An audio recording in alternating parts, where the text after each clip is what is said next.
aux États membres.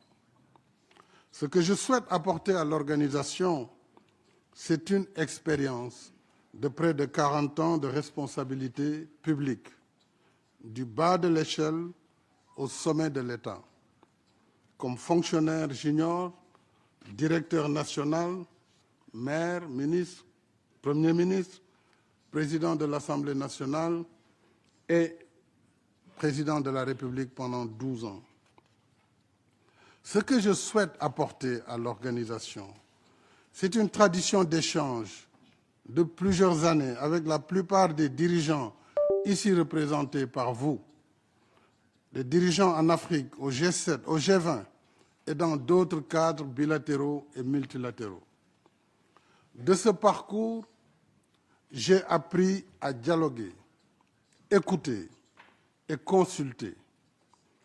J'ai appris à conduire des réformes, arbitrer entre des priorités et prendre des décisions parfois difficiles. Je crois en toute humilité qu'en ces temps difficiles pour l'organisation, l'épreuve du pouvoir m'a préparé à comprendre les attentes des États membres et à agir pour y répondre efficacement. Mesdames et Messieurs, si j'ai l'honneur de servir comme secrétaire général, ma première priorité sera de contribuer à restaurer la confiance, apaiser les tensions, réduire les fractures et redonner espoir dans notre action collective. Comme le veut la Charte des Nations Unies, je serai un secrétaire général impartial qui parle à tous et qui écoute tous. Je serai un secrétaire général qui rassemble, un secrétaire général bâtisseur de ponts entre les nations, entre les cultures et les civilisations, entre l'Est et l'Ouest, entre le Nord et le Sud.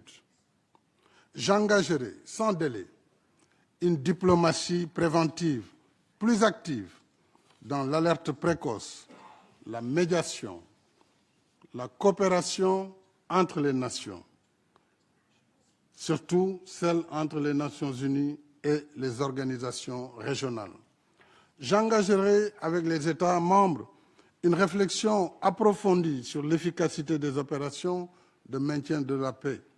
Je travaillerai également à maintenir les droits humains au cœur de l'agenda des Nations Unies. Nous le savons tous, les droits humains sont universels.